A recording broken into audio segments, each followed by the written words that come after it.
He was a disgusting insult who watched brain rot TikToks, but one day everything changes when he gets transported to another world with cheat skills, which make him the strongest mage that ever existed. Taichi was an above-average guy attending high school in modern-day Japan who had the IQ of a rice cooker and believed that Jake Paul defeated Mike Tyson fairly. Even though he was a total NPC bot, he thought that he was the main character of the story just because he had a childhood friend named Rin with mommy milkers. One day, when he was walking back from school with Rin, he suddenly realized that a weird magic circle had appeared beneath him. This absolute inbred dipshit decides to push Rin into the circle thinking it would lead her back to the kitchen. But Rin grabs onto this numbskull while they both get transported to an alternate world. Once there, Taichi opens his eyes and finds himself laying in green plains. He finds Rin laying in the distance and wakes up before wondering where they were. They check their phones and notice that they ain't getting any signals or internet. They wonder what kind of backwater place doesn't have a mobile network nowadays, and Taichi thinks that they might not even be on Earth. He says that the magical circle that they saw before arriving here wasn't some sort of CGI effect, and all this is definitely real. Rin says that it's not possible, but then they hear the voice of a giant monster which looks like a massive black stallion with monstrous horns and eyes. The horse jumps over them, but Taichi grabs Rin and dodges sideways just in time to not get squashed. He tells Rin to run and get away from him as far as possible, because it's better for one to die here instead of both of them, and then rushes forward to taunt the massive beast to get its attention. He calls the big monster a cotton picker and asks if its massive schlong was just for show before making it chase after him. It looks like this is the end for him, but just then an airblade attack comes from the side and hits the monster in the neck. A brown baldy suddenly comes out from nowhere and compliments Taichi on his taunting skills before charging ahead to strike the horse with his sword. The monster fights back by spewing flames from its mouth, but then a black magic-infused arrow flies out of a bush and hits the beast in its leg. After that, an ugly loser walks out of the bush and says that these obsidian horses are really tough, and that using a mithril arrow was the right call. Finally, Small Mage finishes the hunt by burning the monster with a flame attack. The group introduces themselves as Barada, Ricolta, and Magilla, and says that they are part of the Adventurers Guild and were hired to hunt these obsidian horses to cull the number of monsters in this area. Seeing all this, Taichi confirms that they are in a fantasy RPG-like world, and they will have to find a way to survive here. Later that night, they all sit down around a campfire and the adventurers ask them where they were from and what they were doing there. They notice that Taichi and Rin aren't comfortable sharing this information and try to ease them up by saying that they won't abandon them in these dangerous plains and would escort them to the nearest town called Aspire because helping others is part of their job. They also advise them that traveling without weapons is dangerous, especially in this area, as the number of monsters is on the rise and they have received multiple reports about wagons getting attacked and people disappearing in recent times. With that, they all call it a night, and Barada tells Taichi to make up with Rin, who seems to be mad at him for telling her to run away without him earlier. They talk about it overnight and ultimately patch up with a fist bump and some off-screen sweaty action. The next morning, they arrive at Aspire and the adventurers tell them that it is part of the Elistane Magic Kingdom, and they use this town as their base of operation. They also give our protagonists some gold and tell them about the Adventurers Guild, because Taichi decided to become an adventurer, as well because that's what an alpha male would do.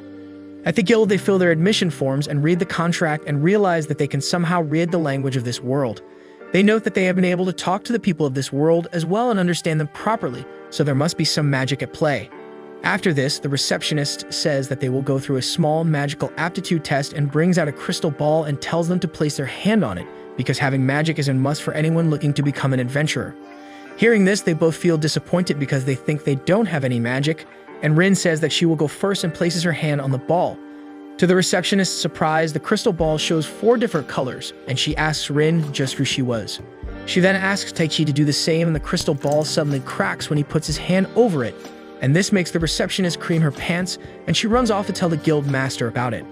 After a few moments, she comes back with the guild master, Gerard, and a famous C-rank adventurer named Mura the Golden Fencer. They introduce themselves to the pair and tell them that they can't register them here, and that Mara will escort them somewhere where they will get the necessary advice, and without it, they can't become adventurers. Taichi asks him if this is some kind of scam where they kidnap them and sell their kidneys, but Mura says that does want his organ but not his kidney. She then takes them to an old shack in the forest near the town, and where they meet this hot mommy with big plots called Lemia. She welcomes them in and learns from Mura that the magic measuring device in the guild broke, so they want her to conduct their test. Lemia gives Taichi and Rin some wooden devices and says that she made them and that they would tell their magical capacity and magical strength values. Magical capacity refers to the amount of magical energy one possesses, and magical strength refers to the quality of said magical energy. After stroking her wood with their hands, Taichi and Rin ask what it showed, and Lemia says that their numbers are absolutely out of this world, and from now on they will be her apprentices. At the same time, we see a couple of hooded figures talking to each other in the dark. The beta male Gunnar reports to his alpha male leader and tells him that they managed to successfully sabotage this summoning ritual, but because the caster was too powerful, the spell still got activated. They are sure that some people were summoned from another world, but they don't know where they are now. He further adds that they have cast a wide net and will soon find them, and this makes the leader really happy, and he says that he has high hopes for them. Back at the shack, Lemia reveals that Taichi has a magical capacity of 120,000 and a magical strength of 40,000, while Rin has a magical capacity of 37,000 and a magical strength of 5,000 because she's a woman. She further adds that a high-class human knights and royal mages tend to have a magical capacity of over 10,000 and magical strength of 2,000, so both of their numbers are insanely high and they can easily be considered among the strongest beings in this world. Lemia also says that she's the strongest mage in this kingdom, and even she has a magical capacity of 43,000 and magical strength of 6,000, and Myra's capacity and strength are 3,500 and 3,800 respectively. She then tells them that they possess incredible power, but without training they can end up harming themselves and everyone around them, and that's why she wants them to become her apprentice. Besides that, if they master their powers, they will be well above S-ranked adventurers and top royal mages. She then looks at Taichi and says that if he trains properly, he might even be able to wage wars against nations on his own and become a king. And if he does that, he can have all the wealth and women in this world while showing him her massive plots. Rin notices Taichi's rocket rising in his pocket and tries to make him go blind, while Lemia tells Mura that it will be worthwhile training these Gunnars. The next day, Lemia starts the morning by feeding them a massive breakfast and explains the basics of magic. She says that there are two ways of utilizing magic, and those are by casting magical spells and using sorcery. To use magical spells, one must chant special incantations to lend their magical power to the spirits who use it to materialize different spells. On the other hand, a sorcerer makes a master and servant contract with a spirit and makes them do their bidding, which makes it that much stronger than normal magic. She further reveals that there are 4 basic elements including fire, water, earth, and wind. Mages are normally able to use only a single type of element, but in some cases, there are special mages like Mura who can use 2 elements like fire and earth, or herself who can use 3 elements except earth. She then adds that Rin is an even rarer case who can use all 4 elements. On the other hand, they don't know what elements Taichi can use, but Lemia says that until he finds a spirit to form a contract with, she will focus on training his fundamentals. Ash also tells him that in the past, sorcerers have used light, dark, and time-space magic, and if he masters his powers, he will become the strongest mage in the world. After that, they all go to the forest, and Lemia shows Taichi how to focus his magic in his hands to perform physical enhancement. Taichi practices hard to master the technique, and while doing so, he hears a girl's voice telling him good luck. He wonders where it came from, but he seems to be the only one who heard it. Meanwhile, Myra mentors Rin and teaches her the basics of casting spells. She tells her that to cast spells, one needs to have a clear imagination. Rin immediately learns to cast a fire spell and then even modifies it to blue flames by imagining burning gas instead of wood. This surprises Mura a lot because that's the first time she has seen such a flame, and she calls Rin a prodigy.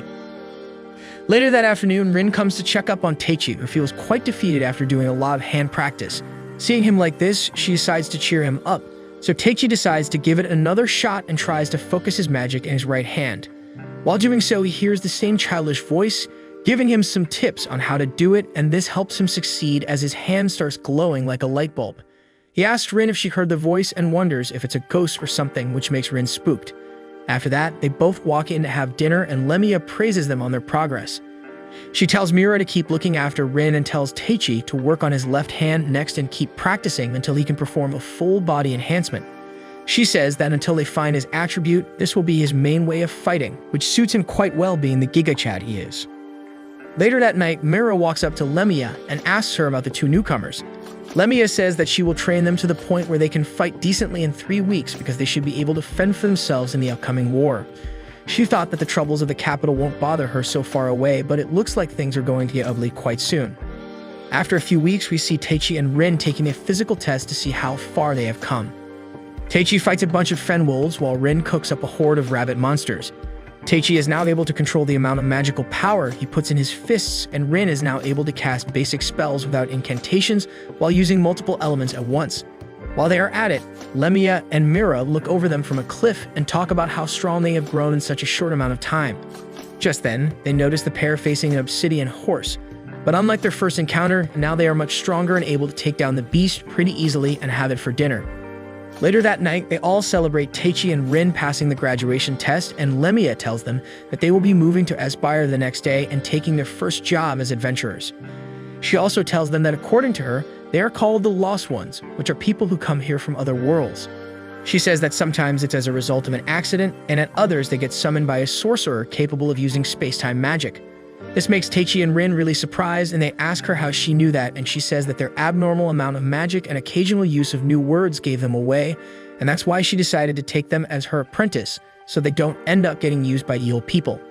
As for the reason why they were summoned here, they will have to ask the sorcerer himself, but there are only a few sorcerers capable of using time-space magic in the whole kingdom. Taichi says that that's a good thing as it will narrow down the people they will have to search, and says that they can easily track them down, clear any misunderstandings, and go back to their world. Lemia says that it might be possible but wonders if it would play out as easily. After dinner, Taichi sits down with Rin and they talk about everything that has happened since they came to this world. Taichi says that they will work as adventurers, make good money, and establish themselves, and then use their influence to find the sorcerer to summon them here and have them send them back to their world. Rin also feels hopeful, and they both call it a night with some off-screen action. After that, Tasti looks at his white hand and wonders if he really has the power to destroy Rin's massive nations, but then he hears the same voice from before which tells him that they will be able to meet soon and that she is looking forward to it. Taichi asks her who she was and what she meant by that, but the voice simply ignores him and flies away while laughing like an annoying bitch. A couple of weeks later, we see Taichi wake up in his bed after having a dream about the same voice. We find out that they moved to Aspire and registered as adventurers before joining up with a group of adventurers who saved them on their first day. Since then, they have been doing minor E-ranked missions and have been slowly growing stronger by learning new things about this world. Rin uses most of her time studying at the library and learns all sorts of things about this world. She learns that this world is called Altia, and the kingdom they are currently in is part of the Western continent and possesses the most advanced magic in the world. With a population of 20 million people, roughly 80% are capable of casting basic magic in this kingdom, and that's why it's considered one of the 3 greatest nations in this world. They also learn that Aspire lies close to the eastern border with the Holy Skatalif Empire and the Garjan Empire, and that's why it has flourished as an important town for trading goods and information. Just then, the waitress comes with their breakfast and gives them a letter from the guild. After reading it, they find out that they have been summoned to the guild by the guild master. They go to see what was up, and the receptionist gives them a special work request to investigate a bar in the slums. Taichi wonders what they could be looking for at Broki Bar, and the guild master explains that recently they have heard rumors about the stolen goods from the wagons being smuggled into the city through the slums. He tells them that they are to look for any information that would help them catch the culprits, and the reward for the mission is 7 silver with bonuses. Taichi asks if it will be alright for them to take a D-ranked mission, and the guild master says that if they can clear it, they will be promoted to D rank. Besides that, this quest has been failed 2 times already, and if they fail it the 3rd time as well, then the guild will have to pay extra fees for their wrong assessment. Taichi calls the short man stingy, but he says that he's sure of their skills because they are Lemia's apprentices and sends them off. With that, Taichi and Rin go to the slums and decide to take it easy till night when the real shady business takes place. While walking through, Rin goes to buy some Malilla fruit, but the price turns out to be twice as much as last week. She wonders if America's inflation took over this world, but the shopkeeper tells her that the wagons transporting goods have been getting attacked recently and everyone is facing shortage of goods. Later that night, Taichi and Rin notice a carrot getting hauled out of the bar's back door, so they walk inside and ask the bartender for some ale. The bartender says that he doesn't carry such weak drinks, but Taichi tells him to sit using his alpha male heki, and they start talking about the rising prices of goods in the town. Taichi says that they are planning on getting into the business as well and are wondering if they can get some information about how it all worked. The bartender says that it's not a business for amateurs, but Taichi calls him a brokey and puts a bag of coins in front of him, asking if he will open his mouth now. Seeing this, the greedy NPCs in the bar get up and try to loot them, but Taichi and Rin wipe the floor with their worthless rears and make them spill the beans. The goons tell them that they were hired by some hooded guy who asked them to deliver the goods from the wagons that were attacked by monsters. They didn't know how the person looked as it was too dark, but they promised good money, so they went with it. The bartender says that he doesn't want their money, and that it's a normal thing for the bar to sell things brought in by these people, so they should stop digging their nose where it doesn't belong. After this, Taichi and Rin walk out and wonder who this mastermind is. Just then, they notice 3 female ninjas following them, so they lure them out and engage in a battle with them. Taichi tries to hold back from sending them all back to the kitchen and ends up knocking one of them down with a heavy punch. Rin also shows that she's not useless and pushes one of them back before letting Taichi put her to sleep with some gender equality as well. After that, they both face the last assassin and ask her if she was ready to surrender, but the first ninja wakes up and throws a smoke bomb and they both escape from the scene, using that leaving their unconscious comrade behind. Taichi says that they were not there to scare them away from the mission and it looked like they were really trying to assassinate them. This makes Rin surprised and they hand the captured ninja over to the guild and ask the guild master to keep her alive. The next morning, Taichi and Rin meet Miura at the tavern, who's waiting there to congratulate them on getting promoted to D-ranked adventurers. She then tells them that she has a special mission and would like them to form a party with her. She explains that the Malila fruits in the northern forest are ready to be harvested, so the farmers have put in a request to catch the robbers and protect their yield. The reward for completing the mission is 500 silver, and it will also help the town recover from inflation. After hearing all of this, the pair instantly agree and they all get on their way to the northern forest. They arrive at the farm in the afternoon and meet up with the 2 NPC farmers and one shady-looking one named Kasim. While shaking his hand, Taichi feels some gay emotions and holds onto his hand for a while before coming back to his senses. After that, they all walk to the fields to see the Malila trees and Rin casts a magic sensing spell on her staff to catch any trace of lingering magic in the area. She eventually comes across a signal which shows her that a massive monster is on its way to the fields and they all take their positions to fight it. After some time, we see a massive ogre with some orcs coming out of the forest and facing the group with their weapons. Being the alpha male in the group, he tells Miura to take care of the 3 small fries and tells Rin to provide support while he takes care of the massive monster himself. He thinks that using level 35 enhancement would be good enough for the job and ends up one-shotting the ogre with a heavy punch to its face. Later that night, Miura sits down with Taichi and Rin and tells them that orcs and ogres ain't normal in this region, so this must be a part of someone's scheme. They decide to lay down a trap for them and show them that they are not to be messed with and call it a day. In the meantime, we see a hooded girl surrounded by a bunch of dead bodies. She uses a spell to suck the life force out of them and says that she is excited to meet the magicians while referring to Taichi and Rin, and then she vanishes away using her invisible cloak. The next morning, we see Gerard opening the assassin's cell and asking her if she has decided to speak up. On the other hand, we see Taichi and the group walking through the farm with Rin using her magic detection spell to locate the robbers.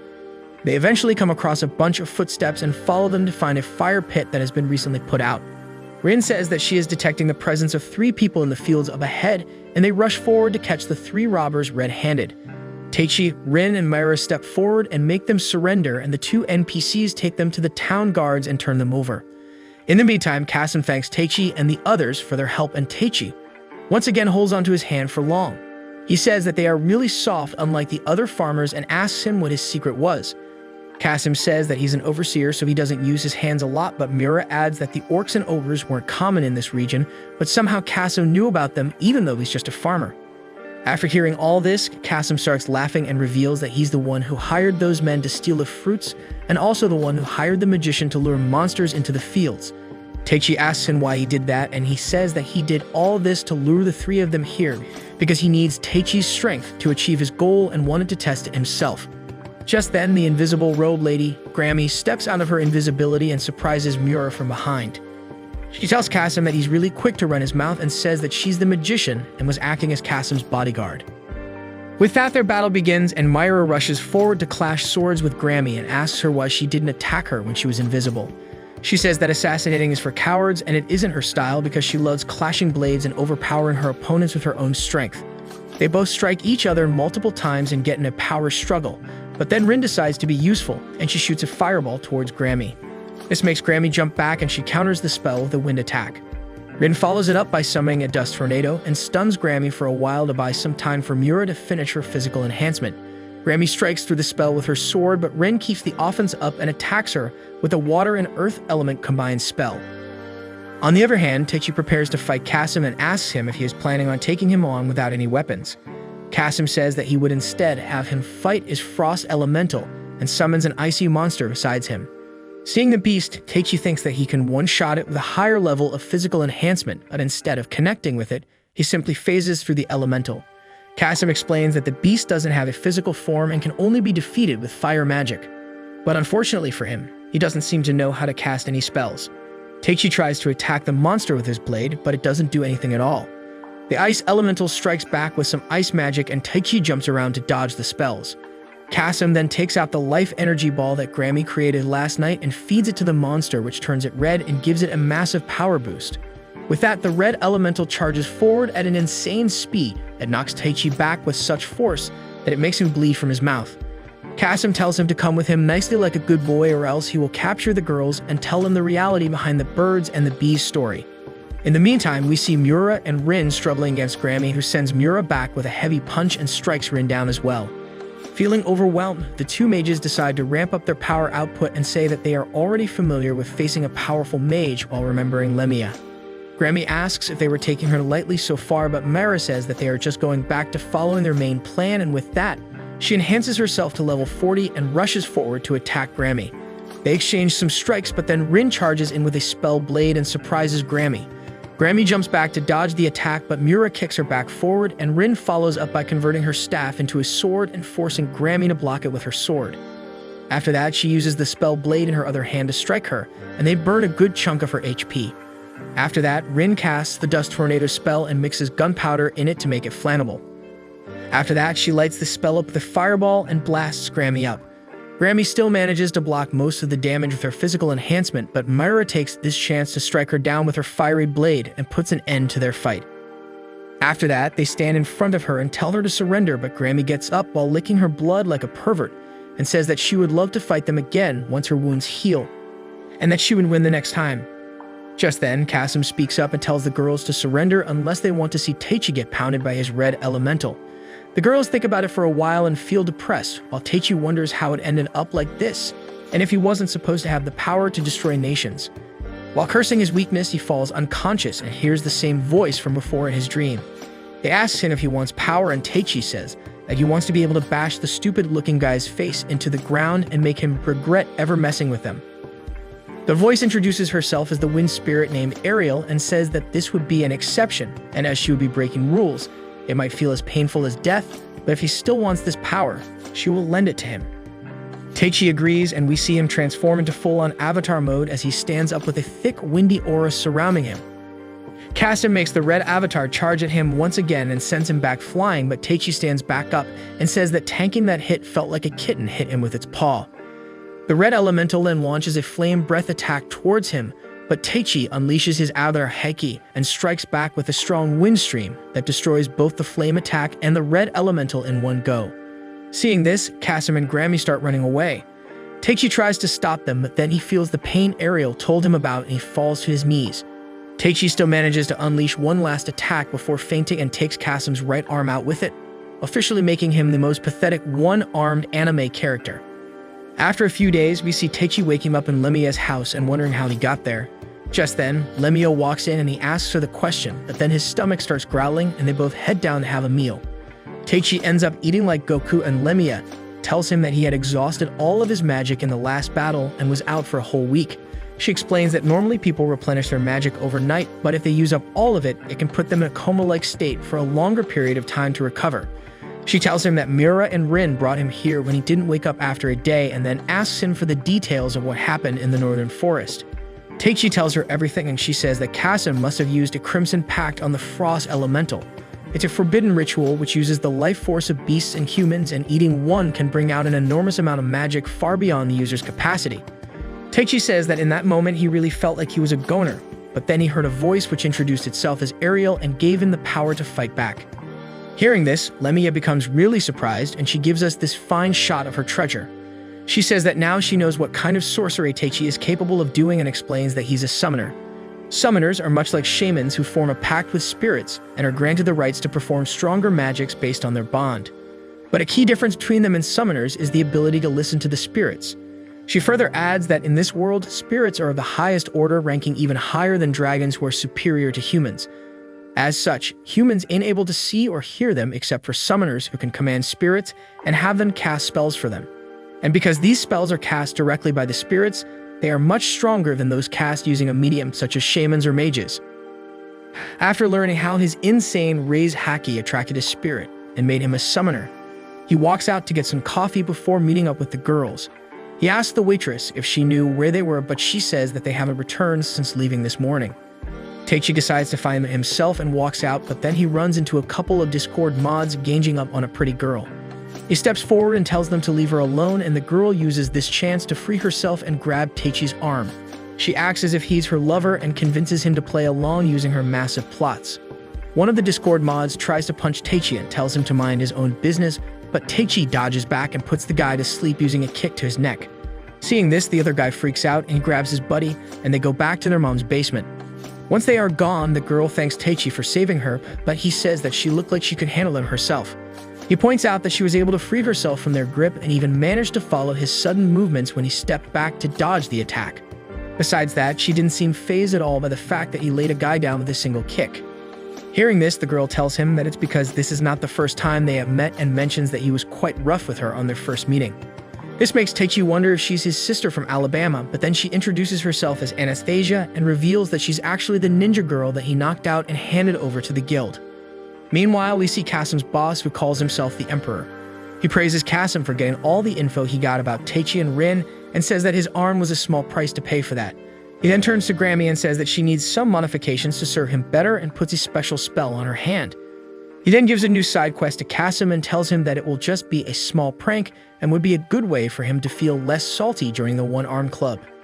After giving him the mission, we see two girls entering the room asking the Emperor about the carnival. He says that it's about time they started and puts a document in a pile on the table and says that this will be Taichi's invitation to the party. Back in the town, Anastasia reveals that she has joined the guild and is now working on solving the case of smuggled goods. She tells Taichi that her investigation led her to this building, and they both raid the building to find the mastermind behind it. They come across various goons and fight their way through them, to eventually make it to the room where Kasim and his boss were sitting earlier. There, Taichi finds the paper left behind by the Emperor, and reading it makes him really worried. On the other hand, we see Miura and Rin enjoying the nightlife while walking through the town's marketplace and eating some sweets. Rin seems worried about Taichi, but Miura reassures her that he's in good care with Lemia and tells her that they should focus on their mission for now. Just then, they notice getting followed by someone and wonder if they should lure them somewhere without so many people, but then a hooded kid attacks them from behind with a sword. Rin and Miura jump away and tell everyone to get out of there before facing the assassin. Miura charges her sword up and rushes forward to clash their swords while Rin water attack at the boy to clean his stinky face. After that, she prepares a wind tornado spell, but some magicians attack her from the rooftop. Rin cancels her spell and jumps close to Miura to cast a defensive barrier, and they realize that it's a 4 versus 2 battle. But then they hear Grammy's voice from somewhere, who comes out of invisibility and takes Miura down with a surprise attack to her stomach. After that, she picks her up and runs away and tells Rin that it's not her style, but the boss asked for her, so she has no choice. Rin tries to go after her, but the goons keep her busy and Grammy gets out of there. In the meantime, we see Taichi and Anastasia walking through a tunnel made by earth magic and reveal that the paper that they found in the building told them that there was a horde of 3,000 goblins enhanced with crimson packs hiding somewhere here under Aspire. They eventually come across a door at the end of the tunnel with some bones outside it, and Anastasia opens it using her lockpicking skills just in case it was trapped. Seeing her work like this, Taichi says that when he handed her over to the guild, he wished that she would continue her life clean, so now he had mixed feelings about the guild using her for their missions. Hearing these kind words makes Anastasia smile, and she tells him to call her Anna from now on, and they continue their search. Back in the town, Rin blasts away the dumb NPCs trying to stall her and turns around to find Grammy standing behind her. She congratulates her on taking care of them fast and tells her where Mira was. She also tells her that her boss was trying to feed her a crimson packed orb and says that she doesn't care if someone gets Ishikade, but they were her prey and she doesn't appreciate getting it taken by someone else. Hearing all this, Rin rushes to the building where Mira is kept and beats everyone inside to make it to the chamber where she was being held. She knocks the main spellcaster down using a wind spell and freezes everyone else with an ice binding before destroying the magic circle using earth magic and feeling Mira from her chains. Just then, the Emperor walks in alongside Kasim and congratulates Rin on rescuing her friend without slaying anyone in the process. He introduces himself as the mastermind behind all of this, and Rin prepares to fight him, but he says that he's not there to dirty his hands and tells her that a horde of 3,000 monsters is going to attack the town, so there's no point in them fighting because everything will be destroyed once they attack. Hearing this, Rin says Taichi's name, and the Emperor tells her that he won't be coming to save them because they have prepared a different stage for him. So now it's up to them to protect this town, and that you would be looking forward to see how the two of them do it, and walks away. On their way out, Kasim asks the Emperor if attacking the town from inside and outside at the same time was necessary, and he says that it was, and asks him how many Crimson-packed monsters did he prepare in total. Kasim says that they got 500 of them underground and around 200 above ground, and the Emperor says that those should be good enough to test Taichi and Rin's strength in full. Meanwhile, we see Taichi saving Anna from an earth golem by blocking its punch with a single hand. He lets her fall back and then jumps forward with a physically enhanced punch to put the golem down once and for all. After that, a door opens up in front of them and they see a couple of young girls standing over a goblin farm that seem to be enchanted with the red crimson pact. The girls introduce themselves as Milo and Mello and say that they are the ones who created the earth golem and are going to release all these goblins in the town so they can play with the townsfolk and have men and children for dinner. Taichi looks at their dumb faces and asks if that doesn't sound like a bad idea to them because they are children as well, but the girls say that they will be controlling the goblins using this orb and unleashes them. Back in the town, Miura and Rin go to the guild and tell Gerard about the Emperor and his plan to attack the town using 3,000 monsters. Gerard calls all the adventurers an Aspire and also asks for help from the town watch, and they prepare to begin the defensive war. With only 180 adventurers at their disposal, things look pretty bad for them, but then Lemia joins the fray and encourages them to battle. In the meantime, Taichi and Anna fight against the red goblins and try to keep them from going above ground. Taichi uses physical enhancement to crush them all, but he fears destroying the cave and switches back to normal combat. While fighting so many goblins, he soon hears the girls' voices and notices that the crystal ball that they had was useless, and the goblins are now attacking them as well. He makes his way through the monsters and saves them and makes them apologize for their actions. He then tells Rin to look after them and goes on a full-on monster hunt to clean all 500 of them underground. Back at the guild, Lemia and the others assess their situation, and Lemia says that she will use one of her tactical class large area spells to thin out the number of monsters because there's no other way for them to fight so many of them at once. But using such a spell early on will leave her mana reserves low and she won't be able to do any big attacks anymore. Hearing all this, Rin tells her to leave the area of effect spell to her and explains that she might be able to cast a spell, which is similar to an erupting volcano. She tries to explain the science behind using steam energy to create a bomb, but it flies over their heads just like math lessons flies over mine, but Lemia says that she trusts her and lets her take care of it. The next morning, as the monsters get close to their walls, Rin starts casting her spell and begins with creating a massive hole in the ground using earth magic. She makes most of the monsters fall in and fills the basin with water before creating a giant ball of molten metal on top of them and tossing it inside. The metal cools down quickly and creates a seal on top of the hole before erupting with great force from all the steam that forms underneath. The huge explosion makes everyone surprised, and Lemia leads the counterattack, with Gerard marching the adventurers into enemy forces. Meanwhile, Kasim and the Emperor look over them from a cliff, and the Emperor says that watching Lemia in action was well worth this on its own, but seeing Rin reveal such a destructive spell was a treat on top. He then says that it's about time they face the real danger, and we see an adventurer report to Gerard that 200 monsters enhanced with Crimson Pact have joined the battle. This makes him really worried, but then they see Taichi arrive at the camp with Anna and the two girls. He fills Gerard in about what happened underground and asks him about Miura and Rin before heading out to help them. On the other hand, we see Miura and Rin getting tired from all the fighting and complimenting Lemia on still being so full of energy. Just then, they notice the massive horde of Crimson Pact monsters, and Lemia tells them to buy her 30 seconds so she can cast a strong spell and take care of them. Miura and Rin rush forward and destroy a bunch of small fries until Lemiev casts the AoE spell and reduces the enemies in front of them to only 3 red ogres, who seem to be leading this army of monsters. The 3 of them take on 1 orc each, but Rin's attack seems too weak to do any damage to the monster, and it walks up to her to deliver the finishing blow. In her final moments, she says that even if she falls here, Taichi will come and save them all, and regrets not telling her about her true feelings for him. But just before the monster can strike her down, Taichi jumps in and blocks it with a single hand and tells her to tell him all about it once they are done with this war. Lemia and Miura soon follow up and tend to Rin while Taichi pushes the red ogre back before grabbing it and tossing it on the ground. He then jumps over it and knocks it out with a heavy punch to its chest. After that, he walks back to meet up with the girls, and Miura asks him what enhancement level he uses, and he tells her that he used level 100 or else he won't be a match for these monsters. Taichi then asks Lemia about their current situation and asks if they will be able to continue fighting, but she says that they would barely be able to hold them back at their current strength. Taichi introduces them to Mayo and Mello, and tells them to keep the monsters from attacking him so he can fight the 3 red ogres, and hopefully, once he defeats them, the monsters will fall back.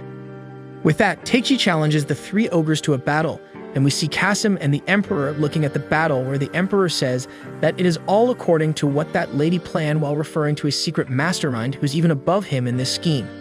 Back at the camp, we see Anna tending to the injured soldiers while hearing about the situation on the front line.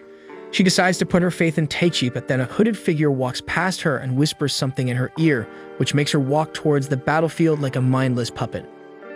On the other hand, Lemia and the other adventurers are fighting the small monsters, while Taichi is dealing with the ogres in a 3 versus 1 situation. Despite the difference in their numbers, Taichi manages to knock one of them down and finishes the job thanks to his insane magic power. But then the ground starts shaking and a dragon comes out of the ground and eats the ogres up for breakfast. Seeing the beast, Lemia wonders why it's here, because dragons normally never bother themselves with interfering in battles between lesser species. Everyone gathers around Taichi, and we find out that the twin-headed golden dragon is also part of that mysterious mastermind's plan to test Taichi. Taichi tells Lemia and the others to evacuate the town for the worst-case scenario, and says that he would fight the dragon alone. Rin says that she will stay with him, and Merad tells them to come back alive or else she won't forgive them. With that, they all go back, and Taichi tells Rin to stay back as well, because being a woman, she would only come in his way. Besides that, if the dragon chooses to attack her, he will instinctively try to defend her as the Sigma male that he is, and that would certainly be the reason behind his defeat. Rin says that she understands and focuses on defending herself while finding ways to support Taichi in any way she can from a distance, while Taichi runs forward to face the dragon. On his way, he calls out to Ariel, but she doesn't respond, and he wonders if the first time was just a fluke. Regardless of that, he enhances himself to level 100 and then jumps forward to start the fight with a heavy punch. The dragon blocks the attack with its claw and strikes back with a bunch of fireballs, followed by a tail whip attack. Rin tries to help Taichi, but the dragon's other head shoots a fireball towards her as a warning and tells her to stay back like the waste of space she is. Taichi loses a lot of HP to the tail whip attack and wonders why a dragon was helping the monsters to attack them. Just then, Anna walks up to him and says that she needs to fix his wounds, but Taichi asks why her dumb plots were there, and this snaps Anna back to her senses. She looks around pretty confused and wonders how she got there, but the dragon uses this chance to launch a ball of blue flame towards Taichi. Rin rushes forward to save him, but Anna pushes Taichi to the side and tanks the hit herself. The attack blows her stomach away, and in her final moments she lies in Taichi's arms and apologizes for her mistake. She recounts how he was the only one who saw her as a woman and not a tool, and asks him to become her friend if she manages to survive this, but then breathes her last and dies in his arms. Seeing her pass away makes Taichi really mad, and he starts cursing himself for not taking his powers seriously and training enough. He then calls out to Ariel and says that he knows that she is listening and tells her to give it to him. He lets out a manly roar and tells her to give it to him hard, and Ariel responds to his call and says that this was the kind of strong emotion that she was looking for from him. Taichi suddenly finds himself in a plane where he talks to Ariel, and she apologizes for not being able to give her power to him like before. She tells him that they must form a formal pact first, and to do that the summoner must call out to the spirit and ask for their power, and secondly, they must be willing to accept that power in full. After learning about this, Taichi says sorry for shouting at her, and they make the pact. With this, Taichi becomes a full-fledged summoner and comes back to his senses in the real world with this newfound power. He tells Rin to take care of Anna's body and then walks up to the dragon while telling Ariel that they will settle it with one blow. Seeing him, the dragon commends his courage, and Taichi asks the dragon about its goal and what would it take for it to withdraw from this war. The dragon tells him that if he shows it his true power, it will answer all his questions and leave this place. After that, it launches a combined flame breath attack from both its mouths, and Taichi counters it with a strong wind stream attack using his fist. At first, they both seem equal in power, but Taichi soon overpowers the beast and tosses it on the ground. After this, the dragon says that it's happy to see his strength and reveals that it serves a certain lady, and his goal was to test his true strength. He also tells him that from now on that lady would continue guiding him, but this is necessary for this country and this world, and then flies off into the distance before telling him to be strong if he wishes to protect those that he treasures. On the other hand, we see Emperor reporting to the mysterious lady alongside another hooded servant, and he tells her that Taichi has formed a pact with the wind spirit. The lady says that then it's time to prepare his next guidance, and that after a town comes a country. After the war, Aspire slowly starts rebuilding, but despite their victory, they suffered great losses, and we see Taichi putting some flowers on Anna's grave and telling her to watch over him from the heavens. After that, he goes to see Lemia and the others and introduces them to Ariel by summoning her in her mini form. While talking about it, they notice a carriage coming into the town with an escort of knights, and Lemia notes that they bear the royal family's crest. The carriage eventually stops near Lemia's house, and a purple-haired girl named Alcena walks out of it and introduces herself as the daughter of Marquis Norman and announces that she is there on behalf of King Gilmore. She says that she is there to ask them for their help and requests them to come to the royal capital when they fix with her. On their way, Lemia tells Alcena to explain the current situation of the country, and she tells them that for the last 30 years, the country has been governed by two factions, one supporting the current king and the other supporting his younger brother, Duke Dordsheim. King Gilmar gained his current position through diplomacy and by proactively reaching out to the other nations, while Duke Dordsheim is more of a conservative. According to one of King Gilmar's policies, they have sent out some of their mages to other nations, and this can affect their dominance on the map as the Magic Kingdom. The opposition has finally decided to take up arms against them, and a rebellion war is just around the corner, and they are hoping for them to help them in this battle. With that, they arrive at the capital, and Taichi notices that the place is practically a ghost town. Lemia asks Alcena if the king said anything about Taichi and Rin, and she says that he insisted on bringing them along. Just then, an arrow flies towards her, but Taichi grabs it mid-air like a Giga-Chat and saves her life. We find out that it was shot by one of the Duke's men, who reports to him about the arrival of the Otherworlders in the capital. Back at the castle, Taichi and everyone else walks into the courtroom, and Alcena introduces them to the head mage, Bella, the supreme commander of their army, General Sumela, and the only daughter of the king, Princess Charlotte. Just then, the king walks in as well and commends them on their efforts in the defense of Aspire. Lemia decides to skip the formalities and asks him what was up. The king tells everyone else to leave them alone and then tells Lemia that she hasn't changed at all. It looks like they are old friends, and Lemia tells him that she will lend him a hand, but only if he agrees to her conditions. She then says that they will return to Aspire for now, and she also wants him to honestly tell them if he's the one behind summoning Taichi and Rin to this world. The king decides to bite the bullet and says that he is indeed the one who ordered for them to be summoned. Hearing this, Taichi steps forward and asks them how he could take their peaceful lives away and summon them here to slay people for him, and Mera protests in their favor as well. Gilmar says that he will take full responsibility, and then they all go to their rooms. Lemia and Miura go to talk to the generals, and Taichi and Rin talk about this new revelation. Just then, Alcena knocks on their door and says that the princess wants to talk to them. With that, Charlotte walks in and apologizes to them for the inconvenience and reveals that she's the one who summoned them to this world. She explains that she conducted a lot of research before casting the spell and was torn between summoning someone out of their peaceful life and making them fight for them, but in the end, she decided to do what was expected of her as the princess of this kingdom. She then says that during the summoning, one of Duke's assassins slipped in and it made the spell become unstable. She only wished to summon Taichi, who possessed an insane amount of magic, but due to the assassin's attack, Rin got taken in as well, and instead of getting summoned in the palace, they got teleported to a random field near Aspire. She says that it took her quite a long time to find where they were and apologizes for not only ruining their lives but also being an incompetent waste of space. After hearing all this and seeing her cry, Taichi and Rin tell her to lift her head up and say that they forgive her for everything she did and that they understand the desire to save those that are precious to her. Charlotte says that once the nation is at peace, she will do everything to make sure that she can return them to their worlds, even if it costs her soul, and Taichi says that they will help her in this war so they can all come out of this happy. Just then, Lemia walks in and tells Taichi to come outside. She has him fight Sumela, who wants to see if they were really as strong as the king expects, and Taichi proves his dominance by parrying all her attacks and breaking her sword with an enhanced blade. After that, they both start fighting hand-to-hand, and Taichi manages to knock Sumela down and gets on top of her. This makes her really excited, and she asks him if he would be willing to knock her up as well, and asks him for that special white thing inside his body, making Taichi cry out in disbelief. Later that night, Taichi looks up at the sky with Ariel and talks to her about being afraid of using too much strength against human enemies, but if it means protecting Rin, he would be willing to do it. After that, he goes back inside to check up on Rin and accidentally walks in on her dressing up. On the other hand, we see Charlotte praying in the Holy Temple as the Emperor walks up to her, and we find out that he's called Cardinal Laudra, and Charlotte doesn't know that he is the one behind the attack on Aspire. The next morning, we see Taichi walking around the castle looking for Rin. He eventually finds her watering some flowers and tells her to get her plots up into the courtroom because Lemia wants them to join the meeting with the generals. On the other hand, we see the Duke having a meeting with his generals. Two of the Marquises seem to be having a discussion over making their next move with Marquis Nilgen, suggesting that they assemble their forces and surround the royal capital immediately, while Marquis saying that they should first assess the abilities of these two otherworlders before launching a proper attack. He adds that according to their intel, one of them can even summon spirits and says that they should play their cards right. In the end, the Duke sides with Nilgen and gives him permission to assemble their forces and lead them to the capital.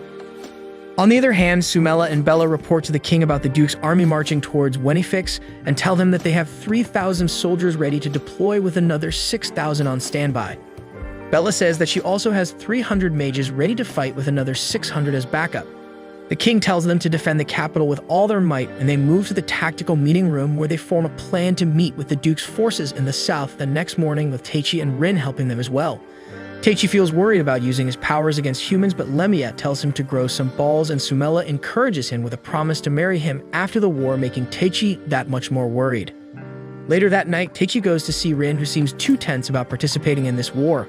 He tells her that she doesn't have to take part in it because she got there as a mistake, but she tells Taichi that she jumped into the circle of her own free will and that she will fight alongside him.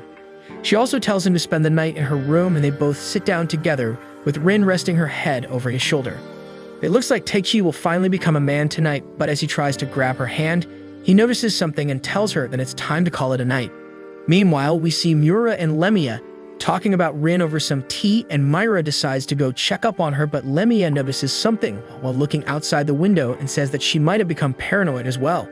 After some time, we see a hooded assassin standing outside the window on a tree, and it turns out Marquis sent him to assassinate Taichi and Rin during the night to make a name for himself. Unfortunately for the assassin, Taichi already noticed him earlier and puts some pillows in their bed covered with a blanket. The assassin stabs the pillows, and Taichi and the others catch him red-handed in the room. Taichi starts talking about how he noticed him earlier, but the assassin doesn't care about him, jerking himself off and uses this chance to attack Rin. Seeing this, Taichi immediately turns his physical enhancement on, and he starts pounding him really hard, saying that he won't ever let anyone hurt the people he has sworn to protect. After beating him up for some time, Lemia stops Taichi, saying that's enough, but the assassin slips out from under him and decides to isekai himself by passionately hunting the ground. The next morning, Gilmore's army faces Marquis Nilgen's force consisting of 1,000 soldiers. Taichi begins the war by sending a warning their way using a wind spell and blasting the ground just in front of the enemy forces. They hope that it will make them stop for some time, but to their surprise, Nilgen and his men raise their hands and cast a bunch of fireballs and water bullets using magical rings and strike their army. This confuses them at first, but Taichi uses his cheat abilities to zoom in and tells Lemia about the special rings. She says that those are magical stones and wonders where they got the capital to prepare 1,000 of them for all their men.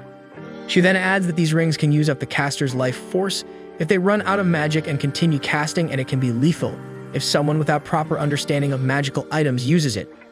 As expected, Nilgen's army continues using the magic rings and quickly drain themselves out. Seeing them struggle like this makes Gilmore's army happy, and they say that they might not even have to fight back, they just need to defend for long enough and the enemies would put themselves down on their own. This makes Taichi and Rin uncomfortable, and they look at Lemia for a response, and Sumela says that even if they are on the other side, they are part of their kingdom and Gilmore won't want unnecessary casualties either. Lemia says that she might have a plan and asks Rin for help. Taichi puts up a barrier in front of them using Ariel's wind magic, and Myra protects Rin from any stray shots until she prepares a special spell in combination with the other royal mages, and they suddenly make it rain. Rin then uses lightning magic and shocks the enemy forces and makes them fall unconscious. Nilgen feels pretty drained as well, and he gets on his knees, but then he notices the Duke's assistant, Animecus, walking up to him and telling him what just happened. Nilgen asks him why they were losing, and he tells him about the draining effect of the ring, and then stabs him before telling him that he has served his purpose, and with that, the war comes to an end. Later that night, we see Kasim and Grammy drinking at a bar, and Kasim takes out a small gadget and says that the next time he sees Taichi, he will make him lick the dirt off the floor. The next morning, Rin wakes Taichi up using her special oral skills, but Taichi ends up running to the bathroom due to eating too much Indian food last night. After that, they meet up with Lemia and Mura, who tell them that the king has summoned them all in the courtroom. They all go to see what was up, and the king says that the princess wants to reward them for their achievements in the war and lets them pick up special weapons from the royal collection. Lemia gets a magic ring, Taichi picks up a Japanese-looking katana, Rin chooses a fancy staff, and Mira takes a high-grade dagger for herself. After that, they all go to the training grounds where Sumela asks Taichi to show her his big black sword. Lemia also tests out her magic ring as Sumela gets on top of Taichi and tells him to unload all of his hot passion with his sword onto her. She jerks him around and says that she will take everything he has got, but Taichi still feels sick from overeating last night and ends up fainting. Taichi somehow manages to escape from there and goes to the town to get some medicine. While out, he notices people staring at him and he wonders if they are looking at Ariel, but she says that she made it so only he can see her for now, so the people are actually looking at him. Just then, some kids walk up to him and call him the strong man from the war, and Taichi realizes that he has become somewhat popular among the crowd. He entertains them for a while and then walks into an empty street and calls out the person following him in the shadows. It turns out to be none other than one-armed Kasim, who's feeling salty about Taichi getting all this fame. Taichi asks him what happened to his arm, and when he finds out that he's the one who took it, it makes him feel really sad. Kasim says that he has resolved to beat him and challenges him to a duel on his terms, or else he will poison all the wells in the city. He takes out the gadget he got from Lodra and says that this will put restrictions on Taichi's magic and make it equal to his own. This way they can fight on equal grounds and he can prove that he only lost to him due to his gifts. This obviously sounds like a bad idea, but being the alpha male he is, Taichi says that he can never back off from a fight like this and prove his dominance. This makes Ariel mad and she tells him to not come back crying if his power never returns, and the battle begins. Taichi starts it off using a wind blast, but Kasim dodges it and strikes back using a dagger. Taichi blocks it with his sword and then jumps back to shoot Taichi using ice and water bullets. Taichi rushes forward and knocks his dagger out of his hand, but Kasim gets him with some ice bullets, and the battle becomes intense. Grammy watches them from the corner as they beat the living daylights out of each other. At the end, they both wonder if they should keep fighting until one falls unconscious, but decide on finishing it with her next move instead. Kasim charges up a massive ice spell and prepares to throw it towards Taichi, who seems pretty beat up and unable to dodge it because of his leg injury. Taichi thinks about Rin and his early magic lessons and decides to believe in himself and puts some magic in his sword and uses it to slice through Kasim's ice spell and sends him back flying into the wall from the shockwave. With this, their fight comes to an end and Kasim accepts defeat, but Taichi says that he had at least an extra arm's worth of advantage, so it wasn't as fair. After that, Ariel asks Kasim to return Taichi's magical power, and he tells them to destroy the magical gadget to return everything to normal. But before they can do anything, the dark aura around the gadget forms itself into a shadow monster and starts attacking Taichi. Taichi tries to fight back using wind magic, but it doesn't do any damage to the shadow monster, who strikes him back with a bunch of dark bullets. Things look bad for him, but Grammy suddenly comes out of her invisibility cloak and attacks the monster. Kasim distracts it using his ice magic and tells Grammy to destroy the gadget. But even after destroying it, the monster doesn't disappear, and Kasim wonders if Lauder planned all of this as well.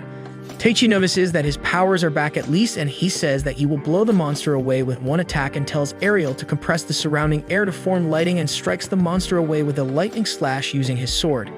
After that, he gives a healing potion to Kasim, but Grammy tells him to stop crushing his pride even more and says that he was just salty about losing to him.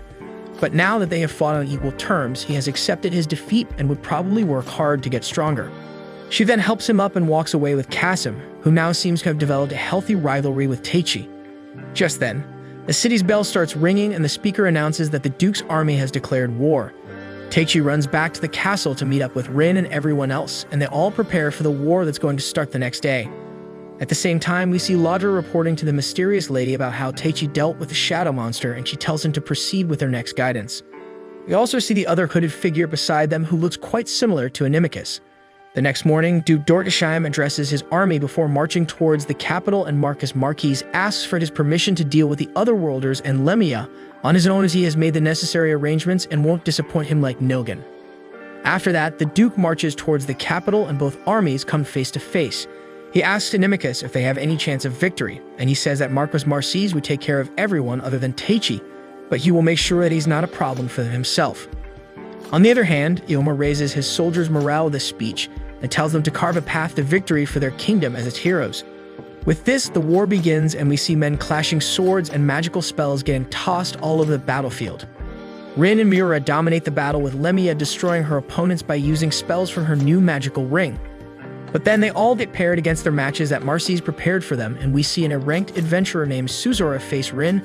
Marquis himself takes on Miura, while a sorcerer named Miss Folo challenges Lemia using his jamming magic to jam all over her using his thick staff. Meanwhile, Taichi uses his wind magic to jump across the enemy forces and lands right in front of the Duke's camp.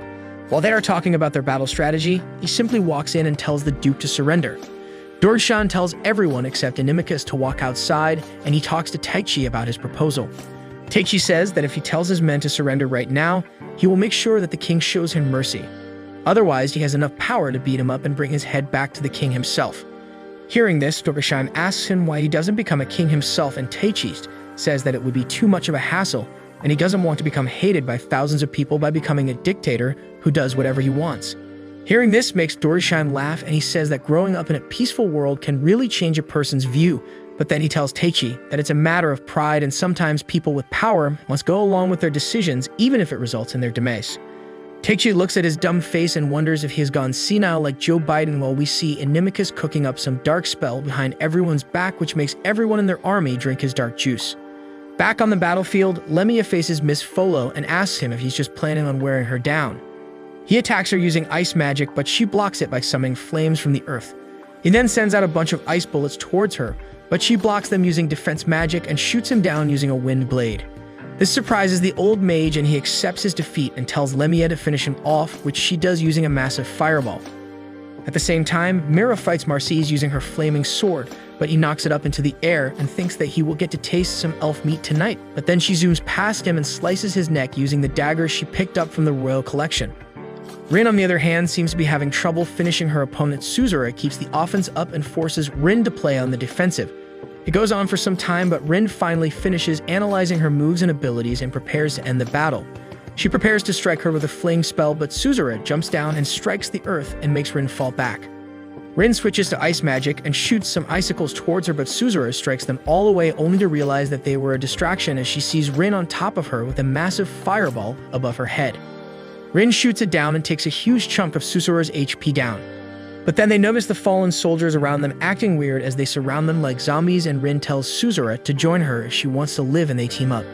Meanwhile, Taichi continues talking to the Duke about surrendering, but then Ariel notices Animecas' evil spell, and she tells Taichi about it. Hearing this, Animecas starts laughing and says that his spirit would obviously realize it and reveals his true colors as the person who sparked this rebellion and made the Duke go against his own brother. He says that he prepared this battlefield with a spell called Darkness Curse beforehand, which makes everyone in his control go berserk and turn into a slaying machine. He says that he did it all for that lady while referring to the mysterious mastermind, and says that he could care less for this kingdom or their siblings' fight, and that he will turn everything to dust as his master wished.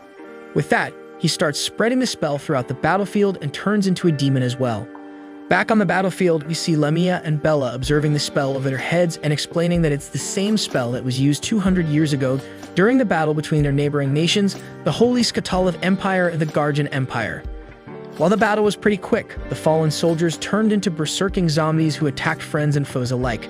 They quickly made their way to the non-combatants as well, and at the end of it all, over 700,000 people lost their lives. This battle went down in history as the Bloody Rhapsody, and until they crush the source of this magic, they won't be able to bring everyone back to their senses. The spell will continue to spread among the living, and they will turn into mindless battle-hungry zombies as well. Things start looking bad for both armies as Lemia and the others get surrounded by hordes of these mindless puppets. They decide to fight back and hope for Taichi to save the day using his plot armor, which takes us back to the Duke's camp, where Taichi unleashes his spirit power and prepares to use a full power attack, which might result in him losing his life.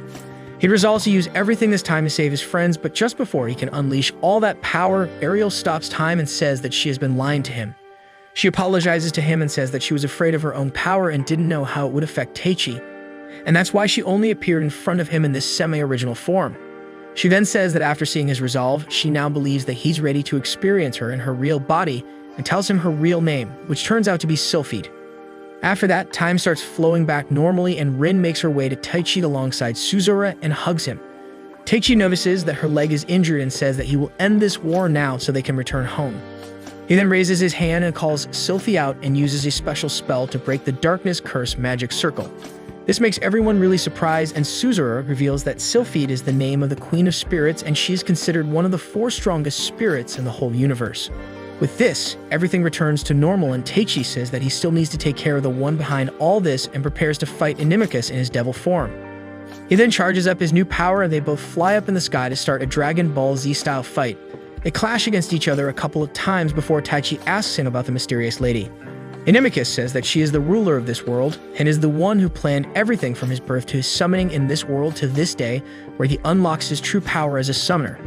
He reveals that this world is headed towards a massive war, and to protect it, they need an ultimate weapon, and Taichi will become that for them.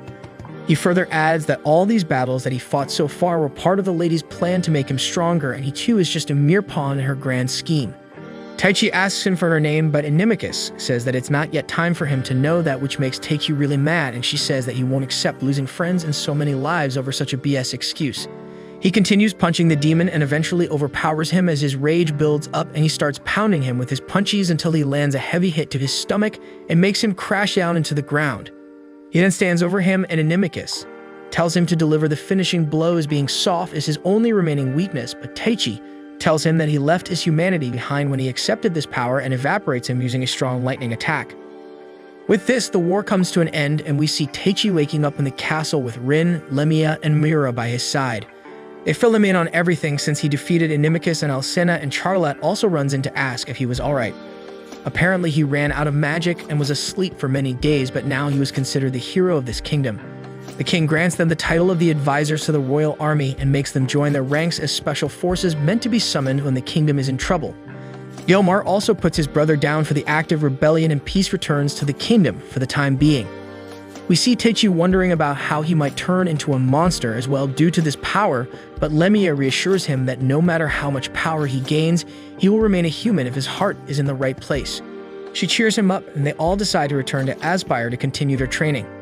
Charlotte and Alcena see them off, and Charlotte promises to find a way to return them to their worlds, and Taichi tells her to take her time because they don't mind spending some time with their new friends in this world either.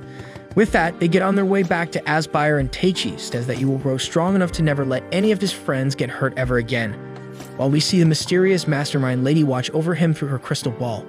And that's how Season 1 of Isekai Cheat Magician comes to an end.